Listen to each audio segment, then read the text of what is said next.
नमो भगवते वासुदेवाय।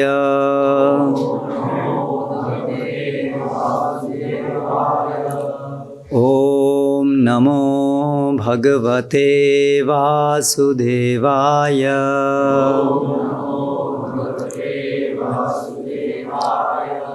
ॐ नमो भगवते वासुदेवाय।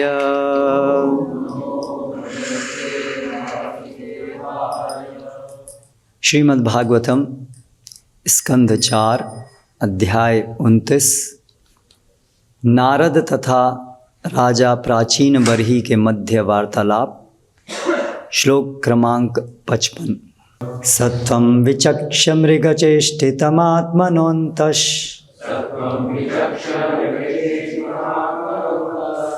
चित्तं नियच्छहृदि कर्णधुनीं च चित्ते जह्यङ्गनाश्रममसत्तमयूथगाथम् प्रीणीह हंस शरणं विरमक्रमेण। हे राजन, तुम हिरण की अन्योक्ति की स्थिति को समझने का प्रयास करो। तुम अपने प्रति पूर्ण सचेत रहो और कर्म के द्वारा स्वर्गलोक जाने के श्रवण सुख को त्याग दो, गृहस्थ जीवन त्याग दो, क्योंकि वह विषय भोगों से तथा ऐसी वस्तुओं की कथाओं से पूर्ण है। तुम मुक्त पुरुषों की कृपा से भगवान की शरण ग्रहण करो। इस प्रकार से इस संसार के प्रति अपनी आसक्ति का त्याग करो। तात्पर्य: श्रील नरोत्तम दास ठाकुर अपने एक गीत में लिखते हैं, कर्मकांड ज्ञानकांड केवल विषेर भांड अमृत बलिया ये बखाए नाना योनि सदा फिरे कदर्य भक्षण करे तार जन्म अध पथे पाते याए। कर्मकांड तथा ज्ञानकांड विष के प्यालों के तुल्य हैं। जो भी इनको अमृत समझकर पीता है उसे जन्म जन्मांतर विभिन्न प्रकार की देहों में कठिन संघर्ष करना पड़ता है। ऐसा व्यक्ति सभी प्रकार के व्यर्थ पदार्थ खाता है और तथाकथित इंद्रिय सुख के कार्यों के कारण तिरस्कृत हो जाता है। सामान्यतः लोग सांसारिक कर्मकांड तथा ज्ञानकांड के कर्मफलों के प्रति आकृष्ट होते हैं। वे स्वर्गलोक जाने की अभिलाषा, ब्रह्म में तादात्म्य अथवा जीव तथा जननेन्द्रियों के आनंद से मुग्ध होकर पारिवारिक जीवन में ही बने रहना चाहते हैं। नारद मुनि राजा बर्हिष्मान को स्पष्ट उपदेश देते हैं कि वह संपूर्ण जीवन गृहस्थाश्रम में न व्यतीत करे। गृहस्थाश्रम में रहने का अर्थ है अपनी पत्नी के वश में होना। मनुष्य को यह सब त्याग कर परमहंस आश्रम में जाना चाहिए, अर्थात अपने आप को गुरु के अधीन कर देना चाहिए। परमहंस आश्रम भगवान का आश्रम है, जहाँ गुरु ने शरण ले रखी है। श्रीमद् भागवतम 11:3-21 में प्रामाणिक गुरु के लक्षण इस प्रकार बताए गए हैं। तस्मात् गुरुं प्रपद्येत जिज्ञासु श्रेय उत्तमं शाब्दे परे च निष्णातं ब्रह्मण्योपशमाश्रमम्।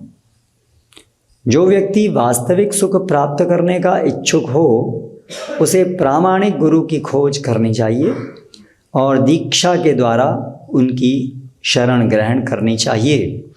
गुरु की योग्यता यह है कि उसे शास्त्रार्थ और विचार विमर्श द्वारा अर्जित शास्त्रों के निर्णय का ज्ञान हो और वह इन निष्कर्षों को आश्वस्त कर सके। ऐसे महापुरुष जिन्होंने सारी सांसारिकता को त्याग कर भगवान की शरण ग्रहण कर ली है, उनको प्रामाणिक गुरु मानना चाहिए। परमहंस वह है जिसने परब्रह्म अर्थात पूर्ण पुरुषोत्तम भगवान की शरण ग्रहण कर ली हो।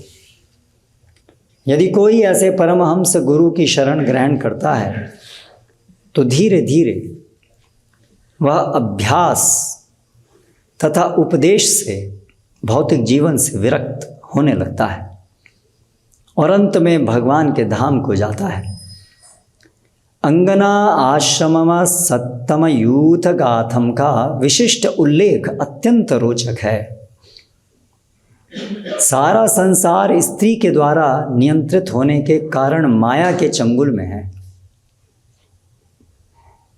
मनुष्य न केवल अपनी स्त्री के वश में है, अपितु वह तरह तरह के संभोग साहित्य से नियंत्रित है। भौतिक जगत में फंसने का यही कारण है। मनुष्य अपने ही प्रयास से इस घृणित संगति को नहीं छोड़ पाता, किंतु यदि वह परमहंस गुरु प्रामाणिक गुरु की शरण ग्रहण कर लेता है तो वह क्रमशः आध्यात्मिक जीवन के पद को प्राप्त कर लेगा। वेदों के मोहक शब्द जो मनुष्य को स्वर्गलोक जाने या परब्रह्म में तदाकार होने के लिए प्रेरित करते हैं, अल्पज्ञों के लिए हैं, जिन्हें भगवत गीता में माया पृथक ज्ञानाः अर्थात जिनका ज्ञान माया द्वारा हर लिया गया है कहा गया है। वास्तविक ज्ञान का अर्थ है भौतिक जीवन की कष्टकर अवस्था का बोध। मनुष्य को प्रामाणिक मुक्त पुरुष अर्थात गुरु की शरण ग्रहण करनी चाहिए और क्रमशः आध्यात्मिक पद तक उठना चाहिए, जिससे भौतिक जगत से विरक्त हुआ जा सके। श्रील विश्वनाथ चक्रवर्ती ठाकुर के अनुसार हंस शरणम का अर्थ है वह कुटी जिसमें साधु पुरुष रहते हैं। सामान्यतः साधु जंगल में दूरस्थ स्थान पर या साधारण कुटिया में रहता है, लेकिन हमें ध्यान रखना होगा कि समय बदल चुका है। जंगल जाकर कुटिया में रहना भले ही साधु के हित में हो, किंतु यदि कोई उपदेशक हो जाता है, विशेषकर पाश्चात्य देशों में, तो उसे अनेक तरह के लोगों को आमंत्रित करना पड़ता है जो सुखद मकानों में रहने के अभ्यस्त होते हैं। अतः इस युग में साधु को लोगों के स्वागतार्थ समुचित प्रबंध करना तथा उन्हें कृष्ण चेतना संदेश के प्रति आकर्षित करना होता है। संभवतः श्रील भक्ति सिद्धांत सरस्वती ठाकुर ने पहली बार साधु पुरुषों के रहने के लिए बड़े बड़े प्रासादों एवं मोटर कारों का प्रचलन किया, जिससे बड़े शहरों की जनता आकृष्ट हो सके। मुख्य तथ्य तो यह है कि लोगों को साधुओं की संगति करनी पड़ती है। इस युग में लोग जंगल में जाकर साधु की खोज नहीं करेंगे, उल्टे साधुओं को बड़े शहरों में आकर ऐसे लोगों से भेंट करने के लिए व्यवस्था करनी होगी जो आधुनिक भौतिक सुविधाओं के अभ्यस्त हैं। धीरे धीरे ये लोग समझ सकेंगे कि ऐसे प्रासाद या सुखद मकान तनिक भी आवश्यक नहीं है। वास्तविक आवश्यकता है कि जैसे भी हो सके कर्म बंधन से मुक्त हुआ जाए। श्रील रूप गोस्वामी के आदेशानुसार अनासक्तस्य विषयान यथार्हम उपयुञ्जतः निर्बंध कृष्ण संबंधे युक्तम वैराग्यमुच्यते। जब मनुष्य अनासक्त होता है और इसके साथ ही प्रत्येक वस्तु को कृष्ण के हेतु लगाने लगता है तो उसे वैराग्य से युक्त कहा जाता है। भक्तिरसामृत सिंधु 1-2-255। मनुष्य को भौतिक ऐश्वर्य में लिप्त नहीं हो जाना चाहिए, किंतु कृष्ण भावनामृत आंदोलन को आगे बढ़ाने के लिए भौतिक ऐश्वर्य को अपनाया जा सकता है। दूसरे शब्दों में भौतिक ऐश्वर्य को युक्त वैराग्य के रूप में अर्थात विरक्ति के लिए स्वीकार किया जा सकता है।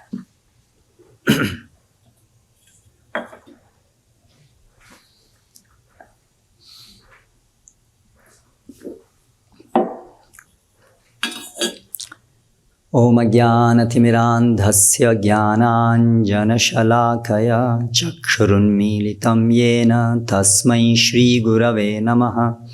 श्रीचैतन्यमनोभीष्टं स्थापितं येन भूतले स्वयं रूपकदा मह्यं ददाति स्वपदान्तिकं। वन्देऽहं श्रीगुरो श्रीयुतपदकमलं श्रीगुरून् वैष्णवांश्च श्रीरूपं साग्रजातं सहगणरघुनाथान्वितं तं सजीवं साद्वैतं सावधूतं परिजनसहितं कृष्णचैतन्यदेवं श्रीराधाकृष्णपादान् सहगणललिता श्रीविशाखान्वितांश्च। जय श्रीकृष्ण चैतन्य प्रभु नित्यानन्द श्री अद्वैत गदाधर श्रीवासादि गौरभक्तवृंद। हरे कृष्णा कृष्ण कृष्ण हरे हरे, हरे राम राम राम हरे हरे।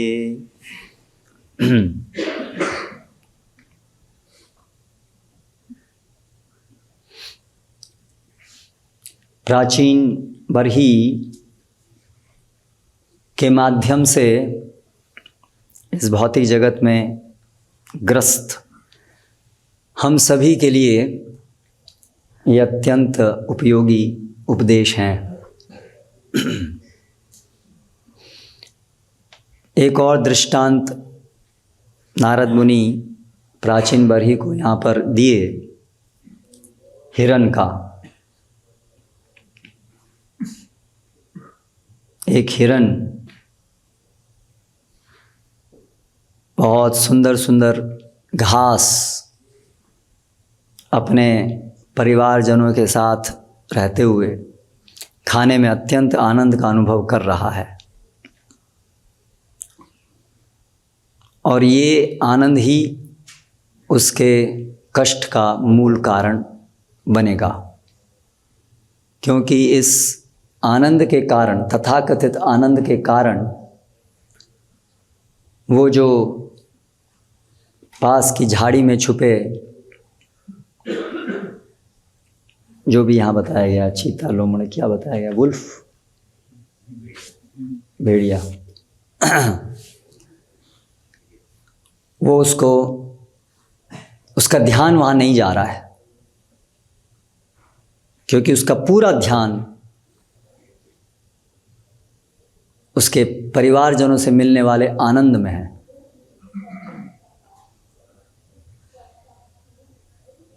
जहाँ से भी हमको आनंद मिलता है, हमारा ध्यान वहाँ चला जाता है, क्योंकि आनंदमय अभ्यासात ये हमारा गुण है। आनंद हम चाहते हैं,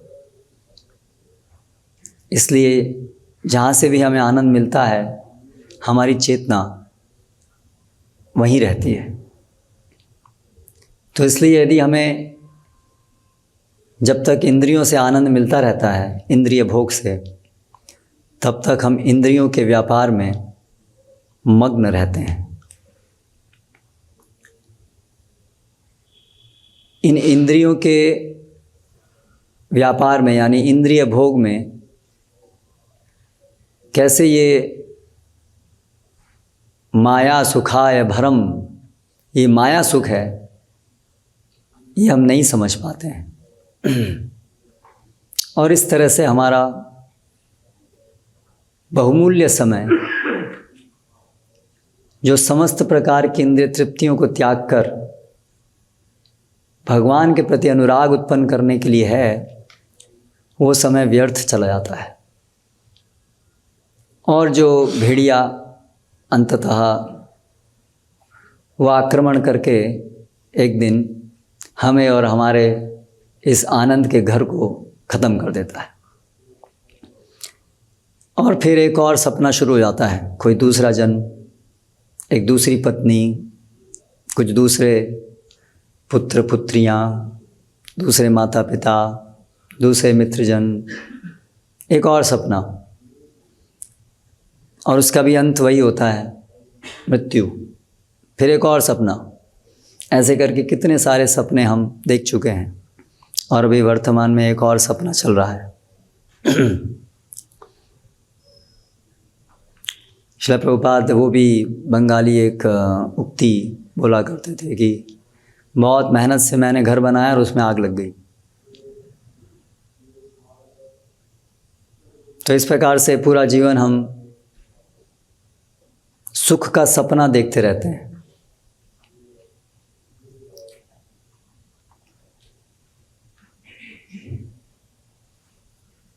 और वो सपने के कारण जो यथार्थ है उससे अनभिज्ञ रहते हैं। जैसे जब हम सोते हैं, स्वप्न में रहते हैं, तो हम जो स्वप्न के बाहर की दुनिया है, जो वर्तमान में हमारे लिए एक वास्तविक दुनिया है, उससे हम पूरी तरह से कट ऑफ हो जाते हैं, कोई संपर्क नहीं। जब व्यक्ति सो रहा होता है तो एक और आई थिंक भागवतम में वो है कि सांप है पास में, व्यक्ति सो रहा है और पास में सांप है। अब सो रहा है, वो बहुत सुंदर सपना देख रहा है, बहुत आनंद में है, लेकिन पास में सांप है, लेकिन सपने के कारण वो उस सांप को नहीं देख पा रहा है। ये सपना तो वैसे भी टूटने वाला ही है, ये तो वैसे ही सपना ही है, क्षणिक ही है, लेकिन इस क्षणिक सुख के कारण वो जो बच सकता था, अगर वो जागा होता, अगर वो जागृत अवस्था में होता, तो वहाँ से भाग सकता था, उस सांप के डसने से अपने को बचा सकता था, लेकिन वो नहीं कर पाया। क्यों? क्योंकि वो सो रहा था। उसी प्रकार से ये मृग, क्योंकि वो मिथ्या सुख में मग्न था, इसलिए वो वास्तविक स्थिति को समझ नहीं पाया और इसलिए उसका निराकरण नहीं कर पाया। उस दुख की स्थिति जो है, जन्म मृत्यु का ये जो चक्र में हम फंसे हैं, उसका निराकरण हम नहीं कर पाते हैं जब तक हम मिथ्या सुख में को सुख अनुभव करते रहते हैं। इसलिए ये जीव का सबसे बड़ा दुख है। मिथ्या सुख को सुख अनुभव करते रहना जीव का सबसे बड़ा दुख है, सबसे बड़े कष्ट का कारण है। इसीलिए कुंती महारानी प्रार्थना करती हैं कि ये सब मिथ्या सुख छीन लीजिए। इससे अच्छा है दुख की परिस्थितियां आए, वो ज़्यादा अच्छा है, वो हमारे सपने को तोड़ने के लिए ज़्यादा अनुकूल हैं। दुख की परिस्थिति भी हमारे स्वप्नावस्था की वजह से ही है, क्योंकि वास्तव में आत्मा का दुख होता नहीं है, लेकिन वो जो दुख है वो सपना तोड़ने के लिए, यानी जो बुरा सपना है वो ज़्यादा अच्छा है अच्छे सपने से नहीं। बुरा सपने से आदमी परेशान होकर के उठ जाता है, लेकिन अच्छा सपना है तो कोई उठाता है तो भी उठना नहीं चाहता है, बोले उठाओ मत, सब अच्छा सपना देख रहा हूँ, सोने दो। करेक्ट। तो उस दृष्टि से दुख का सपना, दुखी होने, दुख का सपना, वो दुख देने वाला सपना अच्छा है।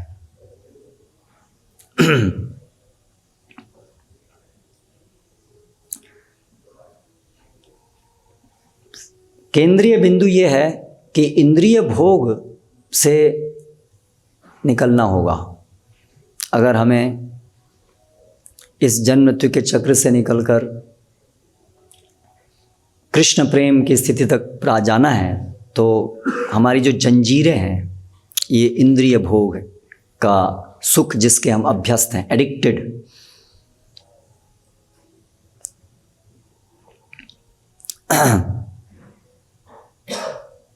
इसी तरह कितने सारे वृत्तांत भागवतम में हैं इसको उजागर करने के लिए, हमको जगाने के लिए।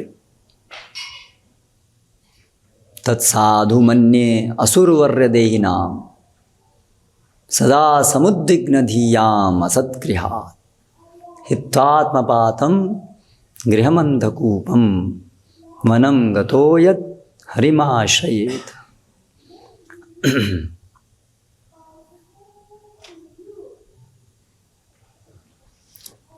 तो तत्साधु मन्ये असुरवर्य देहिनाम सदा समुद्विग्न धीयाम, हमेशा चिंता से ग्रस्त इस सांसारिक सुख तथा कथित सुख के पीछे हम हमेशा असत गृहात, असत को हमने सत्य मान लिया है, असत्येर सत्य कौरिमानी। जो मिथ्या सुख है, इंद्रिय सुख मिथ्या सुख है, उसको हम वास्तविक सुख मानते हैं। इसलिए चिंताम परिमेयाम थे फलयांतम उपाश्रिता, इसलिए अंत समय तक अनगिनत चिंताओं से युक्त रहते हैं। लेकिन ये जो चिंताएं हैं, ये जो दुख है, प्रहलाद महाराज वो 7वें स्कंद में 6ठे अध्याय में अपने सहपाठियों को बोलते हुए कहते हैं, ये जो मिथ्या सुख है, ये इतना, इसका जो एडिक्शन है वो इतना गहरा होता है कि उससे वास्तव में दुख मिल भी रहा है। ऐसा नहीं है कि केवल सुख ही मिल रहा है, दुख मिल भी रहा है, बहुत दुख मिल रहा है। लेकिन वो मिथ्या सुख के कारण वो दुख मिलने पर भी वो दुख नहीं लगता है। ऐसा लगता है कि हाँ ठीक है, कोई बात नहीं, मृत तृष्णा जैसा, हाँ कोई बात नहीं, ठीक हो जाएगा। दुख मिल रहा है ठीक है, लेकिन ये सुख भी तो मिल रहा है, इसलिए इसको छोड़ नहीं सकते हैं, भले ही दुख मिलता रहे। यन मैथुनादि गृहमेदि सुखम तुच्छम कंडूयनेन करयोरिव दुख दुखम। तो वहाँ पर भी यही उदाहरण है, मैथुनादि, मैथुन सुख,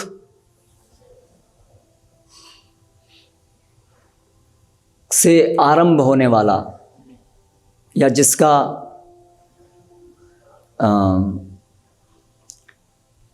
सर्वोत्तम रूप जिस मिथ्या सुख का मैथुन सुख है, यन मैथुनादि गृहमेधि, वही बात यहाँ पर भी कही गई, गृहमेधि, जो गृह सुख, पारिवारिक सुख, अर्थ पैसे का सुख, ये सब गृहमेधि सुखम ही तुच्छम, ये तुच्छ है, ये आत्माओं का भी संतुष्ट नहीं करता है, तुच्छ है, क्योंकि ये बहुत ही जड़ इंद्रियों के द्वारा है। प्रभुपाद एक जगह कहते हैं, हम लोग जड़ इंद्रियों से जड़ पदार्थों को निचोड़ करके उनसे कुछ सुख प्राप्त करने का प्रयास कर रहे हैं, लेकिन कभी भी वो जितना भी वो जो भी सुख मिलता है वो आत्मा को कभी संतुष्ट नहीं कर सकता है। कंडूयनेन करयोरिव दुख दुखम, वो जो खुजली है उसको खुजाने से दुख भी हो रहा है, बहुत दुख हो रहा है उससे, दुख खुजली से व्याधि बढ़ती जा रही है, उससे बहुत कष्ट हो रहा है, पेन हो रहा है, लेकिन फिर भी तृप्यंति नेह कृपणा बहु दुख भाजा, बहु दुख भाजन, बहुत दुख हो रहा है, फिर भी कृपणा, मूर्ख, कंजूस, जो इंद्रियों के वश में है, इसलिए उसका गुलाम है। तृप्यंति नेह, वो फिर भी तृप्त नहीं होता है, फिर भी निराश नहीं होता है, फिर भी उसको छोड़ नहीं पाता है। कंडूतिवन मनसिजम विषहेत धीरा, इसलिए जो धीर पुरुष है उसे सहन करना सीखना चाहिए। ये जो इंद्रिय भोग का सुख है उसे सहन करना सीखना चाहिए, उसे भोगने का प्रयास नहीं करना चाहिए, उसे सहन करना चाहिए, यानी कि उसमें लिप्त नहीं होना चाहिए, उसकी इच्छा को पूर्ण नहीं करना चाहिए, वो वेग को सहन करना चाहिए, उस वेग को पूर्ण नहीं करना चाहिए। ये उसका उपाय है, एक उपाय का एक भाग है। इसीलिए ये शिक्षा दी जानी चाहिए सहन करने की। भगवद गीता में भी भगवान कहते हैं 5वें अध्याय में, शक्नोति इहैव यः सोढुं प्राक् शरीर विमोक्षणात् काम क्रोधोत्क्रोधात् भवं वेगम स युक्तः स सुखी नरः।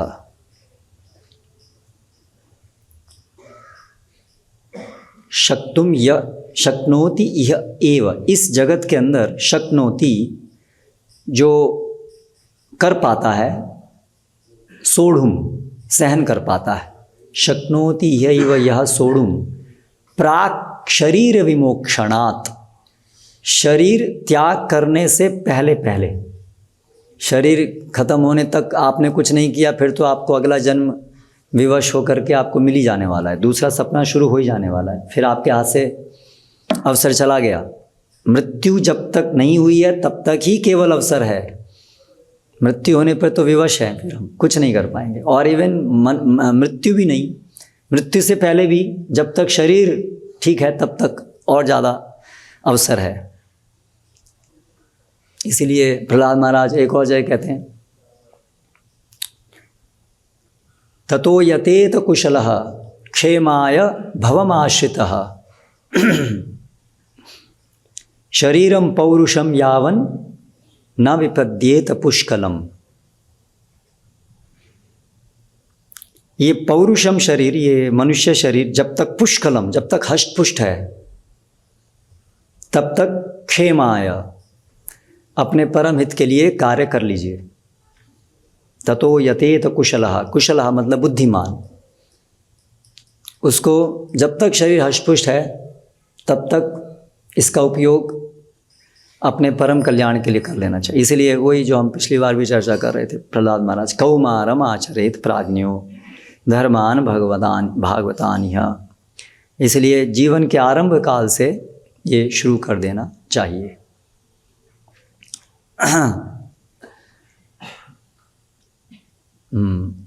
तो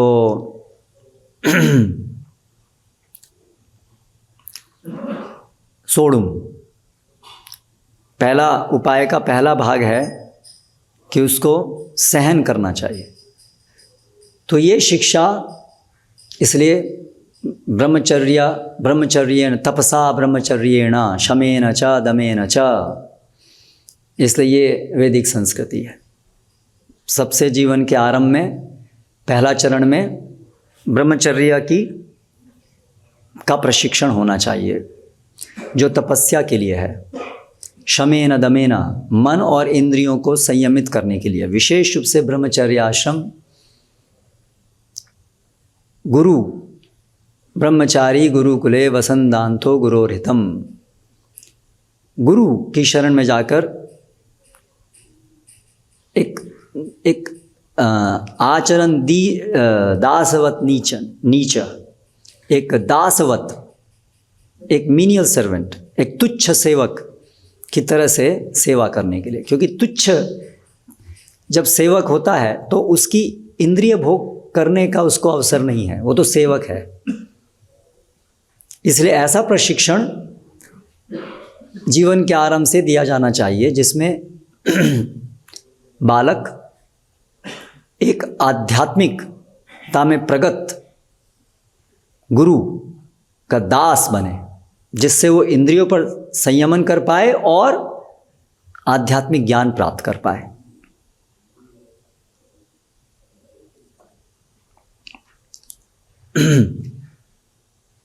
ऐसे अनेक तात्पर्यों में, जिसमें कि गृहस्थ आश्रम के ये जो मोह माया है उसमें ग्रस्त ना होकर के हमें उससे निकलने की बात कहते हैं। तो वहाँ प्रभुपाद जी बहुत सारे तात्पर्यों में कैसे इसलिए वर्णाश्रम के जो व्यवस्था है वो किस लिए महत्वपूर्ण है, इस बात को हम समझ सकते हैं। क्योंकि वहाँ पर यही व्यवस्था है। अलग अलग आश्रमों को इसलिए बनाया गया है, उनके अंदर अलग अलग लक्ष्य दिए गए हैं, ब्रह्मचारी, गृहस्थ, फिर वानप्रस्थ और फिर सन्यास। लेकिन जो गृह में यदि जीवन है उसमें तो एक ही है बस, गृहस्थ। न ब्रह्मचारी है, न वानप्रस्थ है, न सन्यास है, गृहस्थ ही है बस। गृहस्थ भी नहीं है, गृह मेधी ही है, आश्रम है ही नहीं, कोई आश्रम नहीं, केवल इंद्रिय भोग ही करना है बस। तो वो तो पशु जीवन है, जिसमें इंद्रिय भोगी जीवन है वो तो पशु जीवन है, वो मनुष्य जीवन थोड़ा ही है।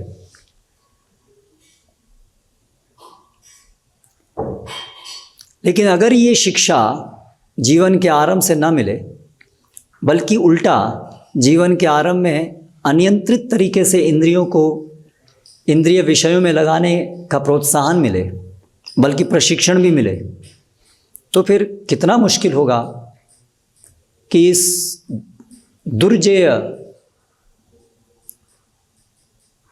इंद्रियों से अपने को छुड़वा पाना। ये आज की स्थिति है। इसलिए इतनी दुखद स्थिति है कि लोग अगर बड़े होकर के साधु संघ में आकर के या अपने विवेक के जागरण से यदि वो इस बात को कुछ हद तक अनुभव भी कर पाते हैं कि हम अपने इंद्रियों के शिकार नहीं होना चाहते हैं, लेकिन अभी वो विवश हैं, उनके पास इतने अधिक ग्रसित हैं कि उनके लिए बहुत मुश्किल है। हालांकि कभी भी ऐसा नहीं है कि कोई भी जीव इस गुलामी से, इंद्रियों की गुलामी से नहीं निकल सकता है, ऐसा नहीं है। चाहे कोई कितनी भी अवस्था में क्यों ना हो, मनुष्य जीवन में अगर कोई भी जीव है तो चाहे वो कितना ही ग्रसित क्यों ना हो, जगाए मधाई का उदाहरण दिया जाता है, यदि वैसा भी क्यों ना हो तो भी वो भगवान के भक्त की शरण, हम स शरणम लेकर के वो निकल सकता है। इसलिए भगवान की शरण तो सबसे अधिक शक्तिशाली है, क्योंकि वो भगवान है। माया विलज्जमाना, माया तो हमेशा उनसे डर के उनसे पीछे ही रहती है। लेकिन बहुत कठिनाई होती है यदि हम इस जीवन में अनियंत्रित इंद्रिय भोग को किए हैं।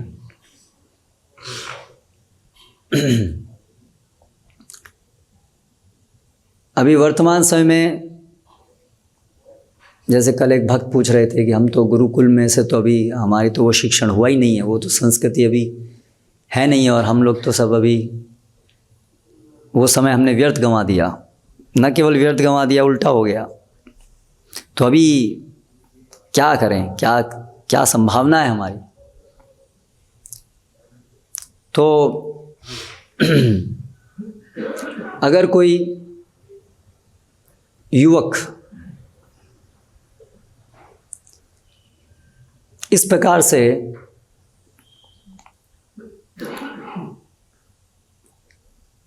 साधु संघ में आने के कारण भगवान की सेवा का कुछ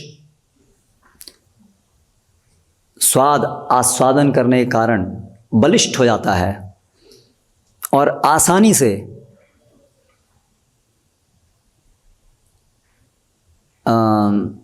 देख पाता है कि वो इन इंद्रियों से के वेग को सहन कर पा रहा है, तो फिर वो ब्रह्मचारी आश्रम में ही रह सकता है, ब्रह्मचारी रह सकता है।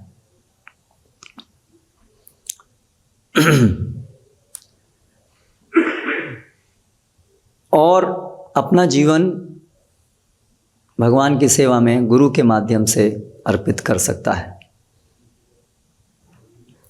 वो उसके लिए एक बहुत अच्छा अवसर है अपने जीवन को बिना किसी डिस्ट्रैक्शन के भगवान की सेवा में लगाने का। तो इसलिए वो समझ होनी चाहिए, और वो जो भी युवक हैं उनको इस बात को समझ करके अपने वरिष्ठों के मार्गदर्शन में अपना आंकलन करना चाहिए सही प्रकार से कि क्या उनके लिए ये संभव रहेगा या नहीं। और अगर संभव है तो बहुत अच्छा है कि वे ब्रह्मचारी रहें। कई लोग ऐसा बोलते हैं कि आप लोग किसी को ब्रह्मचारी रहने के लिए प्रेरित अभी क्यों करते हैं, क्योंकि ये संभव नहीं हो पा रहा है, इतने लोग जो है नहीं रहते हैं, तो फिर you should not do it, stop doing it. तो श्रील प्रभुपाद किए, श्रील भक्तिदान सरस्वती महाराज किए, हमारे निकटवर्ती आचार्य किए, तो हम तो उनके पद चिन्हों का पालन हमें करना चाहिए। और श्रील प्रभुपाद ने भी सावधानी से इस बात को रखा। प्रभुपाद ने कहा यदि कोई ब्रह्मचारी रह सकता है तो बहुत अच्छा है, लेकिन अगर मुश्किल है तो फिर बहुत मुश्किल लग रहा है तो छोड़िए उसको, गृहस्थ आश्रम में रहिए। अननेसेसरी स्ट्रगल नहीं कीजिए। ब्रह्मचारी वास्तव में जो भी आश्रम के नियम हैं, जो इस तरह से गुरु और कृष्ण की सेवा में कम से कम इतना आनंद अनुभव करता है कि उसे वो इंद्रियों का विचलन उसे उसकी सेवाओं से और उसके आनंद में विघ्न नहीं डालता है, उसके संलग्न होने में, सेवाओं में, तो ठीक है, अच्छी बात है। अन्यथा कृत्रिम रूप से अननेसेसरी टू मच स्ट्रगल, बहुत ज़्यादा उसके लिए संघर्ष, वही जीवन में प्राथमिक हो जाए कि संघर्ष ही प्राथमिक हो जाए, तो वो नहीं होना चाहिए। सहज होना चाहिए। कुछ स्ट्रगल तो होगी, ऐसा तो नहीं है, लेकिन वो इतनी नहीं होनी चाहिए कि वही हमारी प्राथमिकता बन जाए, लड़ना ही हमारी प्राथमिकता बन जाए अपनी इंद्रियों से। वो एक छोटा सा भाग होना चाहिए, ठीक है, सावधान रहना है बस, ठीक है, चल रहा है।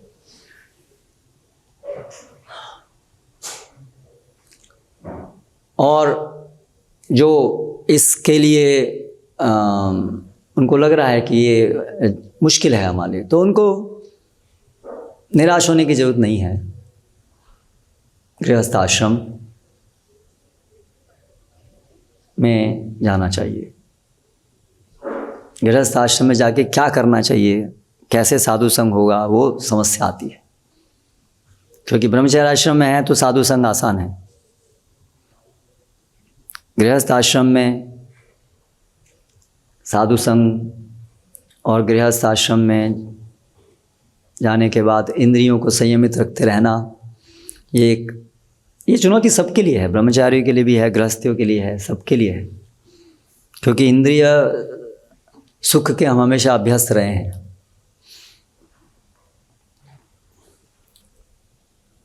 हाँ, तो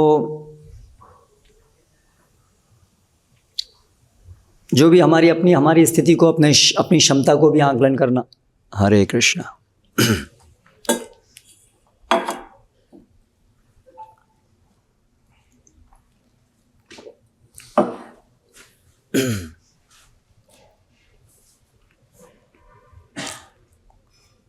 हरे कृष्णा कृष्ण कृष्ण हरे हरे, हरे राम, हरे कृष्ण कृष्ण कृष्ण हरे हरे, हरे राम राम।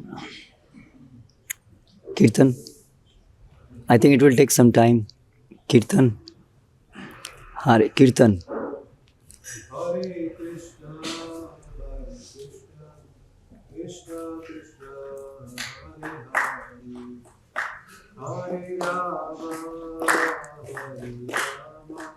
राम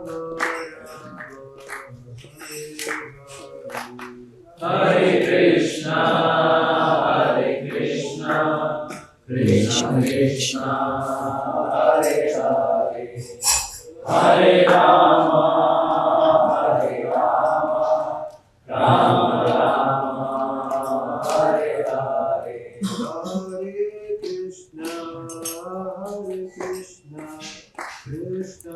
हरे कृष्णा कृष्ण हरे कृष्ण कृष्ण कृष्ण राम राम हरे हरे कृष्ण कृष्ण कृष्ण हरे हरे कृष्ण कृष्ण हरे Ram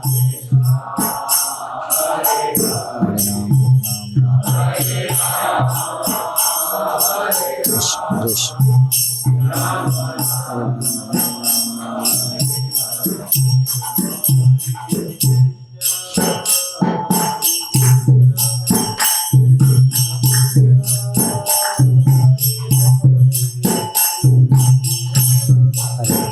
Hare Krishna, Krishna Krishna Hare Hare Hare Ram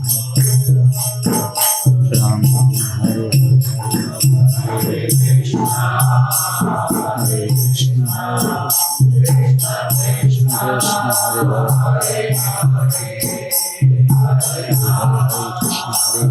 Krishna Hare Hare Krishna Hare Hare Hare Ram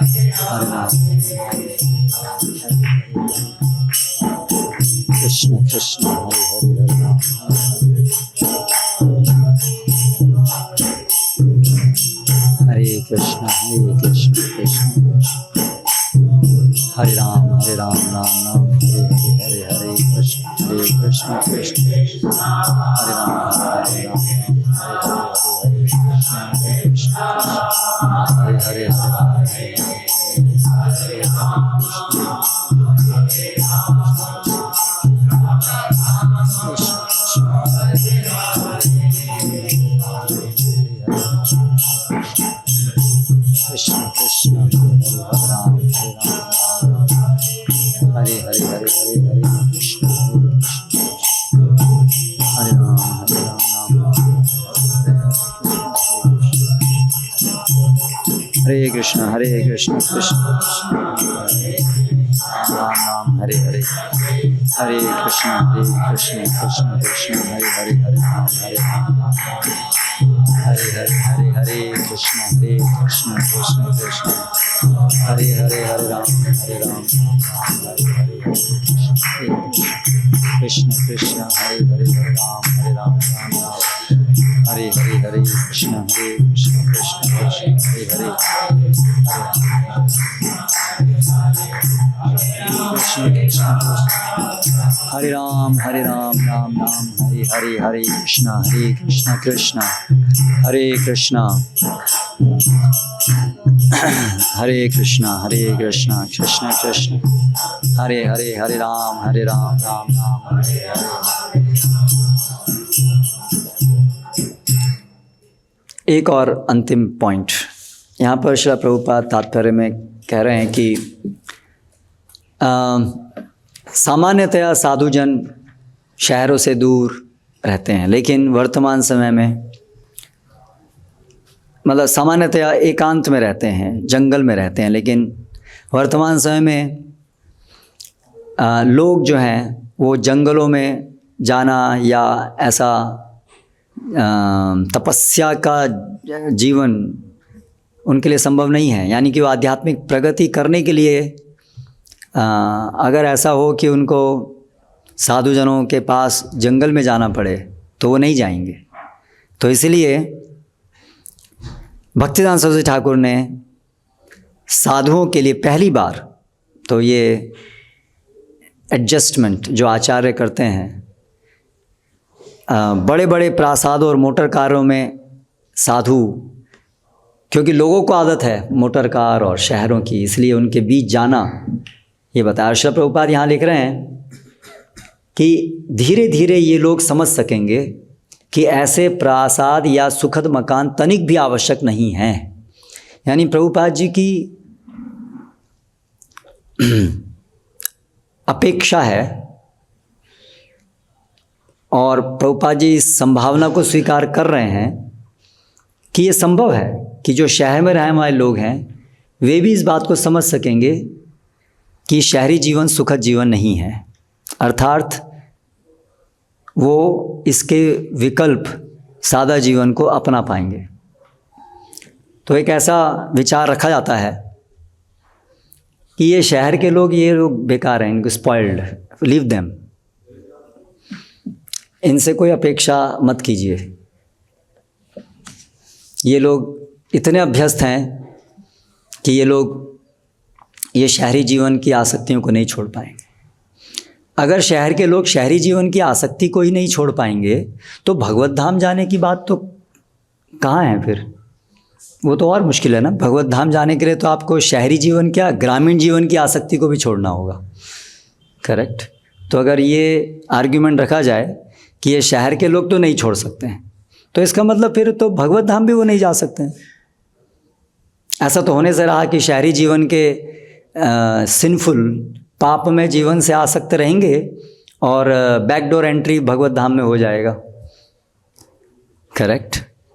तो इसका मतलब हमें भगवान नाम और भगवान की शक्ति में फिर विश्वास नहीं है। तो श्रील प्रभुपाद तो ऐसा नहीं कह रहे हैं, और ना ही ये दार्शनिक दृष्टि से तर्कसंगत है। श्रील प्रभुपाद पाश्चात्य जगत में गए, जो सबसे ज़्यादा जहाँ पर आधुनिकता है, और श्रील प्रभुपाद वहाँ जा कर के प्रभुपाद को, या श्रील प्रभुपाद कह रहे हैं स्पेशली वेस्टर्न कंट्रीज़ में लोग अभ्यस्त हैं, तो उनके लिए भी प्रभुपाद जी की आशा है कि वे लोग भी समझ सकेंगे कि प्रासाद और सुखद मकान तनिक भी आवश्यक नहीं हैं। तो इसलिए जो श्रील प्रभुपाद की वर्णाश्रम स्थापित करने के लिए जो एक बहुत बड़ी योजना है कि ऐसे सादा जीवन उच्च विचार को प्रदर्शित करने वाले प्रकल्प बनाए जाएं, तो वो स्पष्ट रूप से प्रभुपाद जी की इच्छा है और उनकी आशा है कि ऐसा संभव है। हाँ, कभी भी सब लोग के लिए संभव नहीं हो पाता है, उनकी समस्या की वजह से। सब लोग कृष्ण भक्ति को नहीं लेते हैं उनकी समस्या की वजह से। तो उसी प्रकार से सब लोग शहरी जीवन नहीं छोड़ पाएंगे उनकी समस्या की वजह से। उसका अर्थ ये नहीं है कि कोई नहीं छोड़ सकता है, और लोग छोड़ते हैं, छोड़ रहे हैं, छोड़ करके सादा जीवन जा रहे हैं। तो फिर क्यों इस बात का हट किया जाए कि नहीं नहीं नहीं नहीं, छोड़ दो इस प्रयास को। ठीक है, जिन लोगों को आशा नहीं है वो ये प्रयास ना करें, पर जिनको आशा है, और जो आशा प्रभुपाद जी की आशा पे आधारित है, वो कोई मन घड़ंत आशा नहीं है, तो उनको डिस्करेज क्यों किया जाए? उन लोगों को डिस्करेज क्यों किया जाए जो इसकी तरफ चलने के लिए प्रयासरत हैं? कम से कम डिस्करेज तो मत कीजिए। आपको नहीं लगता है तो ठीक है, आपको जो तरीका लगता है वो तरीके से आप कीजिए, लेकिन डिस्करेज क्यों किया जाए? हरे कृष्ण। इस विषय में कोई प्रश्न?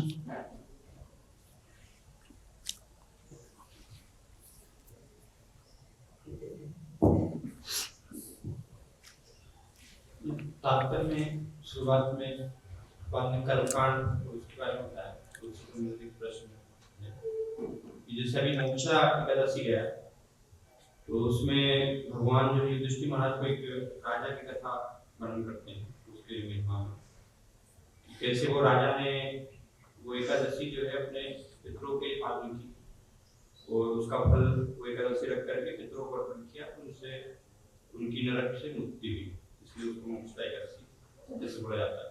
तो एक विचार ये होता है कई बार कि भक्तगण भी वर्णन करते हैं ऐसे कि दूसरों के लिए इनाम करना या अपना इनाम करके कुछ ज्यादा माला करके उसका फल उनको देना या एकादशी करके दूसरों को फल देना, ये कर्मकांड में इसको मानेंगे या कैसे इसको समझेंगे?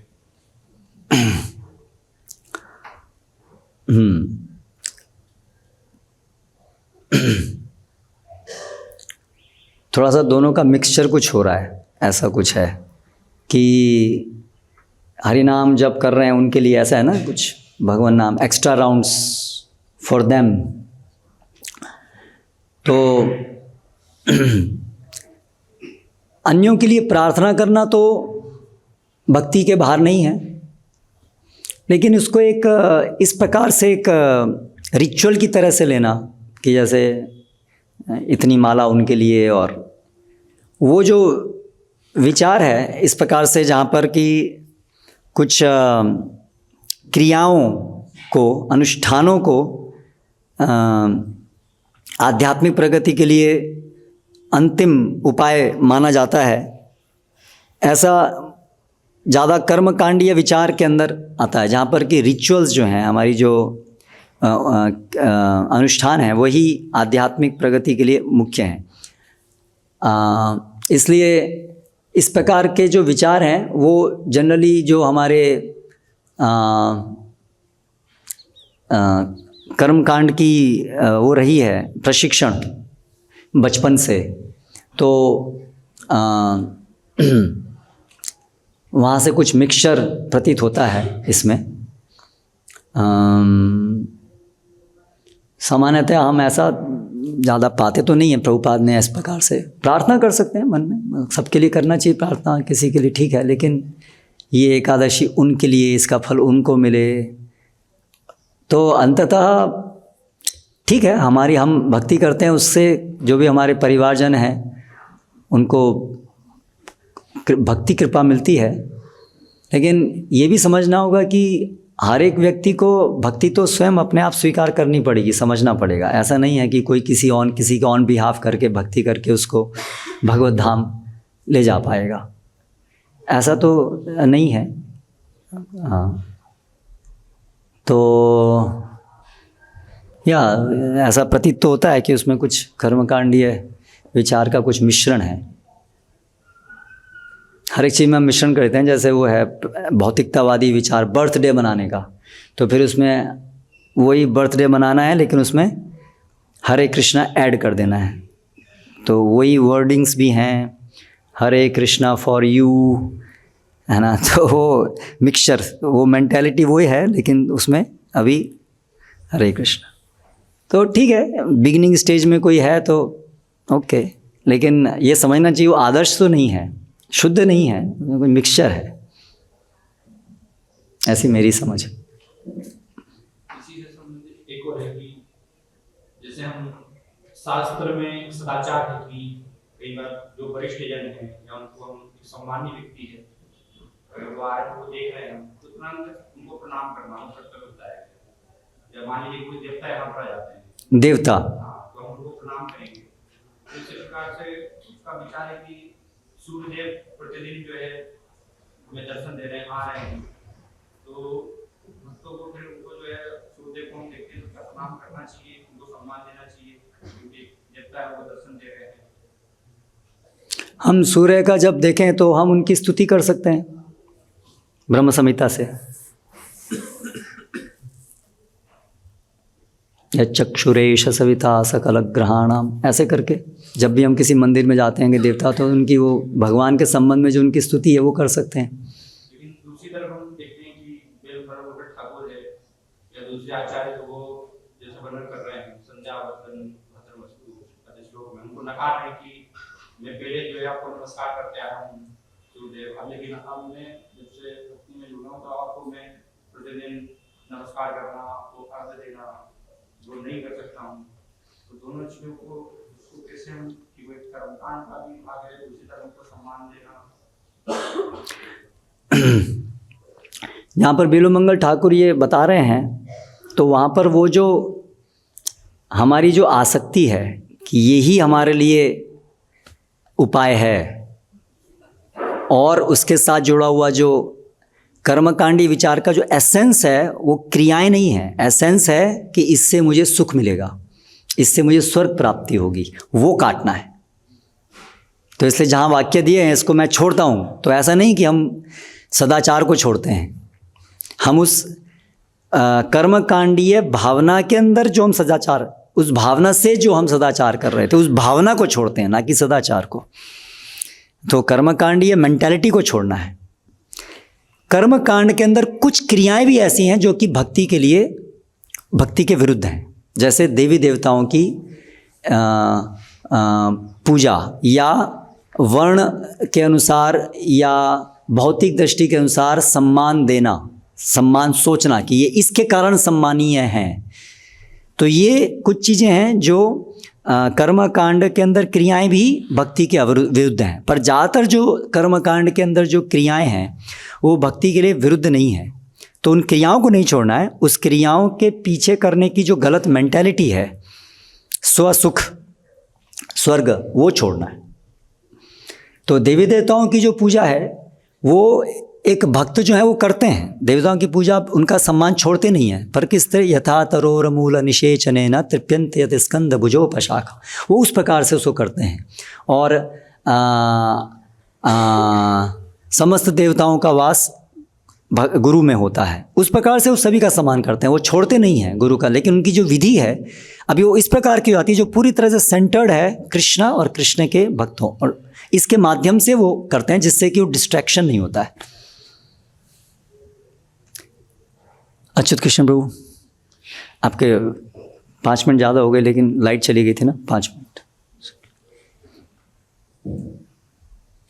मुझे आपने ऐसे बताया कि गोपाल लेक्चर में लिख रहे हैं कि जो हम बड़े बिल्डिंग्स बनाते हैं या मोटर कार है, वो उसके लोग आदी हो चुके हैं, तो उसको हम प्रचार में उपयोग करते हैं, लेकिन ये अपेक्षित है कि जो उसके आदी हैं वो भी उसको छोड़ना चालू करें, उससे निकले। तो एक विचारधारा ऐसा भी हो सकता है कि शहर के लोग शहर में रहें और गांव के लोगों को अधिक प्रचार करें। हमें इतना प्रचार और इतना सब बताने के बाद बहुत कम लोग हैं जो शहर से गांव में जाना चाहते हैं, क्योंकि बहुत आदी हो चुके हैं से। तो गांव के लोगों को प्रचार करें, वहाँ से हम वर्णाश्रम की वहाँ से हम शुरुआत करें, और जो ऑलरेडी गांव है जिसमें कुछ टूटा फूटा है अभी, उसको सुधारने का प्रयास करें, बजाय जो लोग पहले से इतने मतलब आधुनिकता के कारण करप्ट हो चुके हैं उनको ठीक करके हम गाँव में लेके उसको कैसे। वर्णाश्रम हमारा एक प्रोजेक्ट नहीं है कि हमें एक प्रोजेक्ट करना है, हमें एक प्रोजेक्ट करना है, हमें बस एक मॉडल बनाना है। हमारा मतलब वो एक अंतिम प्रोजेक्ट नहीं। हमारा अंतिम प्रोजेक्ट क्या है? यारे देखो तारे कहो कृष्ण उपदेश। हमारा अंतिम प्रोजेक्ट है सभी जीव कृष्ण भक्ति में आए, ये हमारा प्रोजेक्ट है। ठीक है, ऐसा नहीं है कि हमारा एक अलग प्रोजेक्ट है कि बस हमें एक वर्णाश्रम स्थापित करना है। तो अगर मुट्ठी भर लोग हैं जिनको हमें लगता है ये वर्णाश्रम वाले चीज़ को कर पाएंगे, तो हमारा प्रोजेक्ट तो हो गया ना। ठीक है, लेकिन हमारा जो अल्टीमेट प्रोजेक्ट है वो क्या है? सब जीव भक्ति को अपनाएं, और भक्ति को अपनाने के लिए वर्णाश्रम अनुकूल है। तो अगर मान लीजिए हमारा प्रोजेक्ट हो गया एंड वी आर सेटिस्फाइड कि हाँ बस हो गया, एक वर्णाश्रम का मॉडल एक बन गया, थोड़े लोग थे और बाकी ज़्यादातर लोग तो 90% शहर में है, वो तो कर ही नहीं पाएंगे, तो उनको छोड़ो, हमारा प्रोजेक्ट हो गया।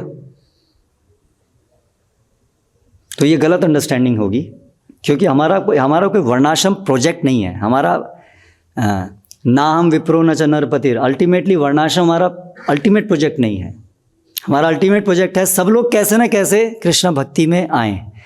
तो अगर हम ये सोच रहे हैं कि ये तो वर्णाश्रम कर ही नहीं पाएंगे, तो हम जो वर्णाश्रम कर सकते हैं उनको लेकर के वर्णाश्रम कर दें। तो हमने क्या अचीव किया? कहीं ना कहीं ये लोग को भी वहाँ तो जाना ही पड़ेगा ना। या तो हम ये कह रहे हैं कि इन लोगों को छोड़ ही दो, मेजोरिटी सब लोगों को, बहुत सारे लोगों को छोड़ दें हम लोग, तो वो तो चैतन्य महाप्रभु का आंदोलन नहीं है। सभी के लिए कृष्ण भक्ति प्रदान करना चैतन्य महाप्रभु का आंदोलन है ना। तो फिर ये हम सोच सकते हैं कि ठीक है, मॉडल जो बनाना है हम लोग वहाँ से एक बनाएं, क्योंकि ये लोग नहीं कर सकते। ठीक है, तो अगर हम बहुत कहीं रिमोट में, जहाँ पर लोग बिल्कुल आधुनिकता में है ही नहीं, अभी अभ्यस्त मन में भी नहीं है उनके, जहाँ आसान है, ऐसे लोगों के लिए मॉडल बना लिया हमने, तो उससे हम कैसे गारंटी देंगे कि ये जो इतना बड़ा समूह है जो सब शहर में है, वो फिर उस मॉडल को के कारण फिर वहाँ बस चले जाएंगे? क्योंकि उसमें तो ये भी संभावना है कि वो बोलेंगे हाँ ये वो लोग कर सकते हैं, हम लोग नहीं कर सकते। जो लोग वो वैसे रह रहे थे, अभी भी ऐसे होता है ना, वो तो वहीं रह रहे हैं जंगलों में, वो तो उनके लिए तो आसान है, हम लोग कैसे जाएंगे? तो फिर से वहीं के भी रह गए, तो आपका उस मॉडल का फ़ायदा क्या हुआ? सो अल्टीमेटली तो कहीं ना कहीं यहाँ से इन लोगों को परिवर्तन तो करना होगा ना इन लोगों को। तो ये गहराई विचार करना पड़ेगा कि हमारा वर्णाश्रम स्थापित करना कोई प्रोजेक्ट नहीं है, separate project. It's a part of preaching. सबको कृष्ण भक्ति में लाने के अंतर्गत ही ये प्रोजेक्ट है। It's not a separate individual project. तो हम इस प्रकार से उसको करने से फिर वो कैसे ये हल होगा ये चीज़? मतलब अगर हम ऐसा सोचें बस मुझे करना है, बस एक प्रोजेक्ट करना है, तो जहाँ से जो आसान है, जहाँ से भी सबसे आसान है उन लोगों को करके कर दो। लेकिन वो अल्टीमेट लक्ष्य नहीं है ना। अल्टीमेट लक्ष्य है तो सबको कृष्ण भक्ति में लाना है। ओके, विल स्टॉप है। हरे कृष्णा। प्रश्न है? ठीक है, माता जी लोगों का भी एक प्रश्न ले लेते हैं।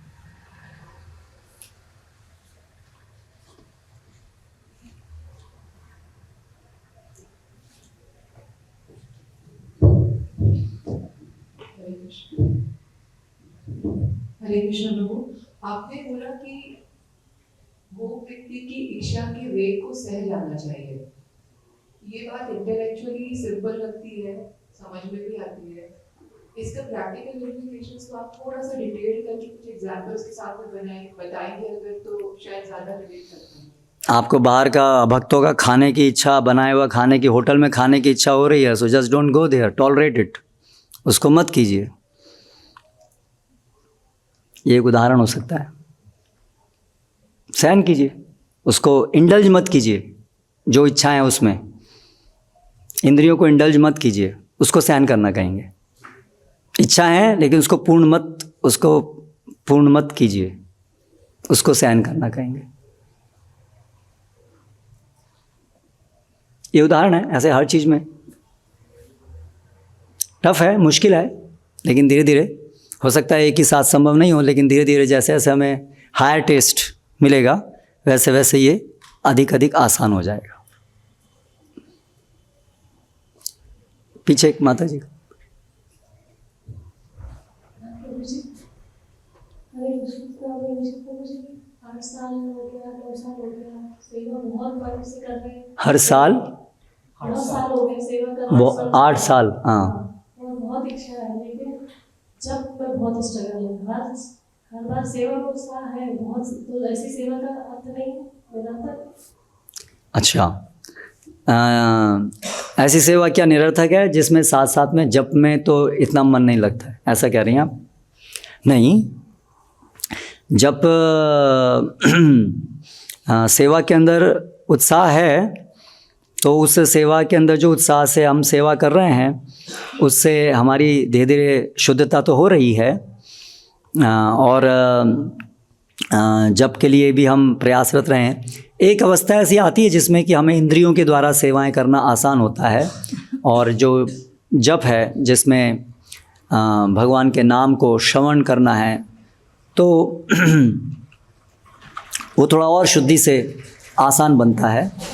इसलिए क्रिया योग, इसलिए पंचरात्रि की विधि है जिसमें कि हम अपनी समस्त इंद्रियों को लगा सकते हैं, वो आसान है।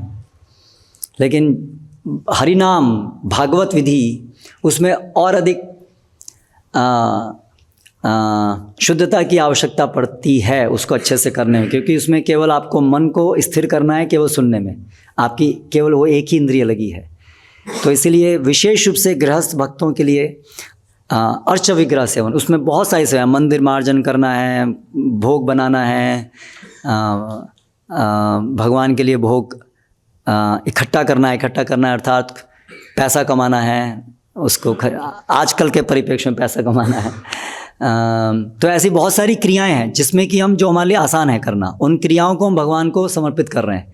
तो इसलिए वो जो आप अनुभव कर रही हैं वो एक स्वाभाविक क्रम है कि वो आसान होगा जप करने से, लेकिन ऐसा नहीं कि निरर्थक है। वो भगवान के लिए सेवा करना ये महान विधि है।